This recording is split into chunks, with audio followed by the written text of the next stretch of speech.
Thank you for the glowing introduction. Wow, I'm so happy to be here. We talked about this, I think, maybe a year ago for the first time, and I just couldn't wait to come do this. It's such an important topic. Insight really can totally transform a business or an organization or a campaign, but all too often, it really is just a buzzword. And so this debate is super important. Let's have it. One of the things I wanted to do to kind of bring this to life a little bit more is to share some examples with you today. I think it'll be more fun with some examples, but you've got to promise not to tweet the actual examples. Okay, that was a big no. Go easy on me, or I'm going to get in trouble, okay? And I'm going to use the examples to try to tell share four lessons that I think I've learned in my time having fun with Insight in all these different places. The first, go large or go home, something about how we prioritize across a portfolio. You guys know more about that challenge than any other industry I've worked in, good God. Second, about how we can partner with brands or with other talent to grow our brands. There's a really important lesson there from the music industry. All around the world, the importance of being global, which I think is super important for you guys. And then finally, a very important lesson about not letting machines take over and remembering that this is about people, skills, expertise, and creative talent at the end of the day. So first, the lesson from the music industry on prioritizing across a portfolio. Before we do that, why did we have to prioritize across a portfolio? Well, because the industry became massively troubled when people stopped buying music.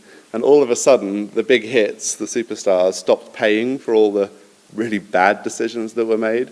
And so it stopped being okay to just bet on loads of talent, hoping that one would pay off and it would kind of hide the economics of all the bad decisions that you'd made, all the artists that you threw money at, but that really didn't go anywhere. So that was the crisis of the music industry.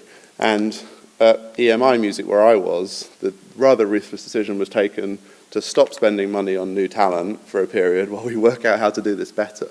And to, in fact, stop gambling, as it basically was at the time, and think of it a little bit more like investing, like making kind of educated guesses rather than just guesses, and using data and information alongside skills and judgment, which happens in investment as well, rather than just gambling. So we were forced to prioritize across our portfolio. When we worked out how to make better bets, how to invest better, so the money started flowing again.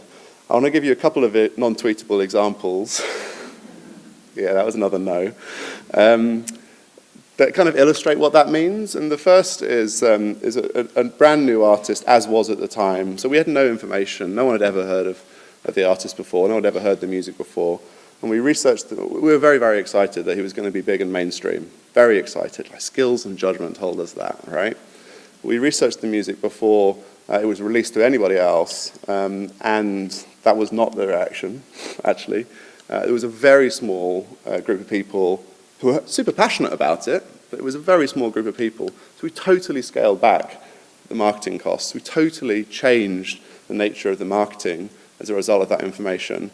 And we researched them again and again over the coming 18 months it took until we got to the point where more and more mainstream people were kind of, it was appealing to more and more mainstream people. And so we then released the marketing money and adapted the marketing spend. And sure enough, it was a wonderful success. The lesson there being, data can help you to plot your course without interfering with your creative vision.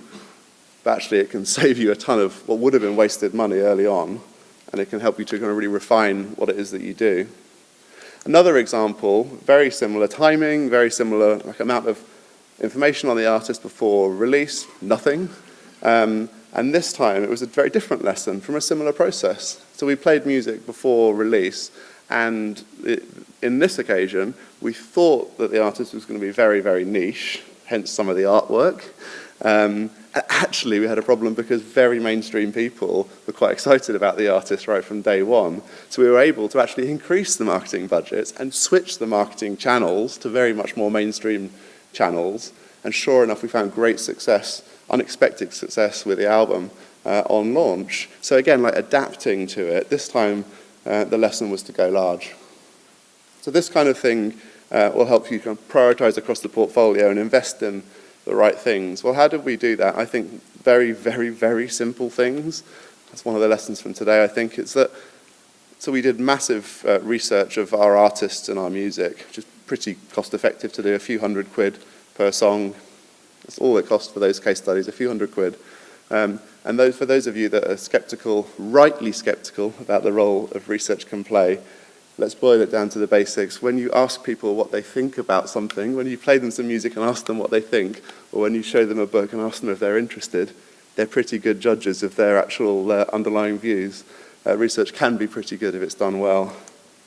This made us, in the decision-making process around our artists, faster at making decisions that we might already have made, maybe. Smarter, though, because some of the decisions were a bit different. Much more global. I'll come on to that later. And I think really importantly, just much bolder about what we did.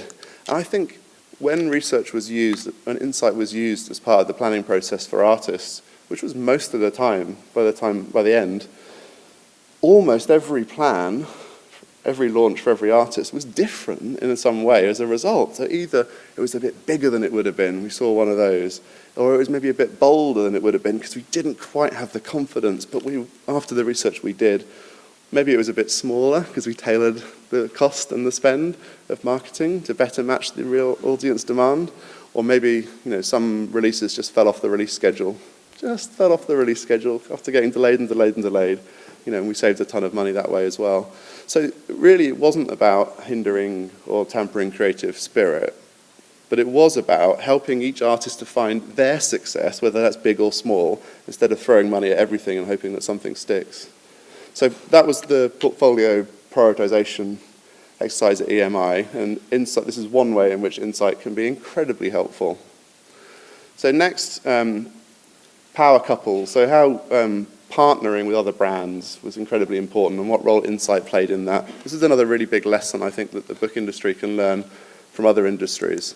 The classic from the last few years for me was David Guetta, who did an amazing job at partnering with other brands, other artists in this case, from totally different genres, with totally different fan bases, and therefore crossing into their fan base and raising the number of people who are familiar with him and engaged by him.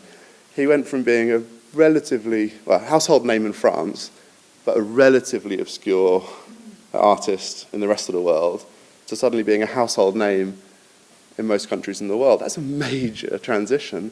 And in big part, it was done because he recognized the benefits of partnering with other brands, in this case other artists, to achieve that. So whilst he at the time was not insignificant with his 32 million Facebook fans, the other artists that he collaborated with and who were endorsing him every day had combined Facebook likes of more like 284 million fans. That's quite a big increase in reach. It's quite a clever strategy, had quite a big impact. The same lesson also applies to partnering with commercial brands, of course, and in particular he had a question around this potential car deal, this car partnership.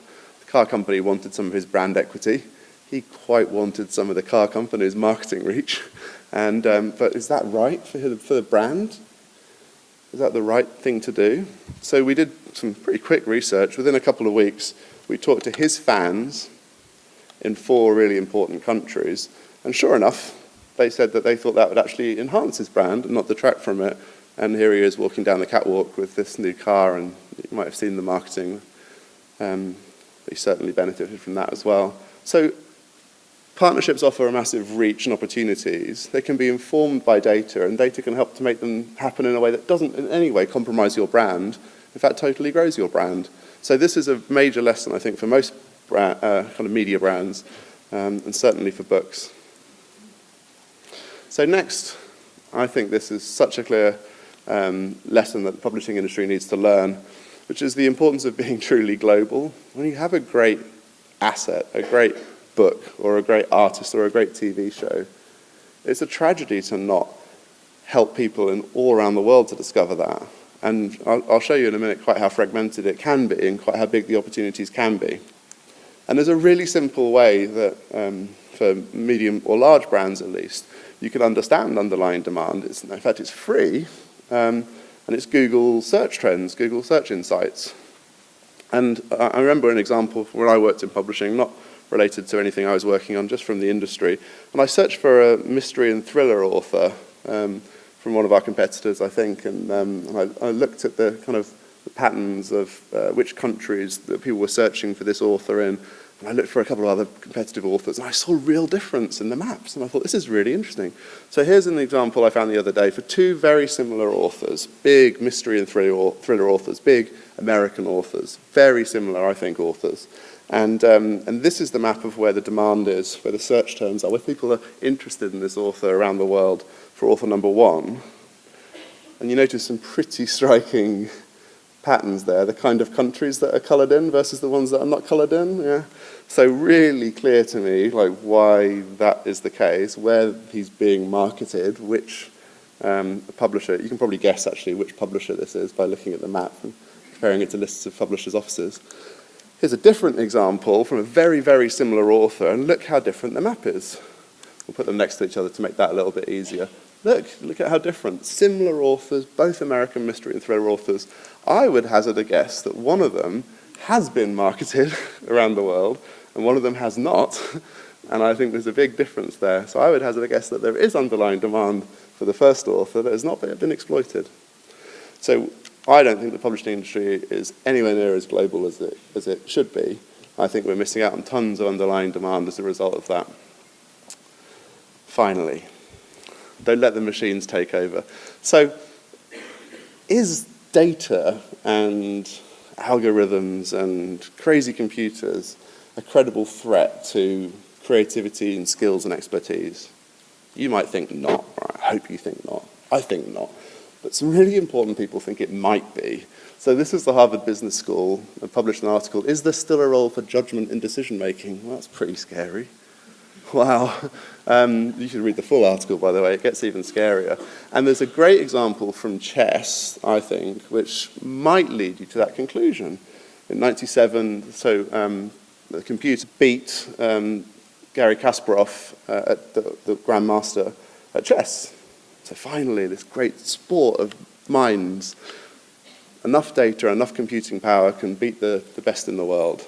It's a terrible lesson for skills, judgment, and expertise, but fortunately that's not the lesson, because that all changed after we worked out what computers were for. And Garry Kasparov himself then says, just a few years later, this is last year I think, that nowadays teams of humans with computers, with machines, with data, dominated, in fact, even the strongest computers. So when you partner with a machine, when you partner with Insight, in our case, you're way better than any algorithm could possibly be. And even better than that, and this is why we need to not just have data in our business, but work out how to use it really well. A weak human, not very skilled human, and a machine with a better process for how they work together was far better than a stronger computer alone, and better than a stronger human and a machine if they hadn't quite worked out how to work together. So have data in the organization, have insight, but more importantly, work out how to use it, what role it plays in your life. So go large or go home, prioritize across the portfolio, partner with other brands to achieve reach, but do it with data so that you get the right brands and you enhance reputations. Be much more global, please, or you're missing out on massive demand for your authors that's sat out there. And partner with data, but please partner well with data. Use it in the right way in your business and not the wrong way. Thank you.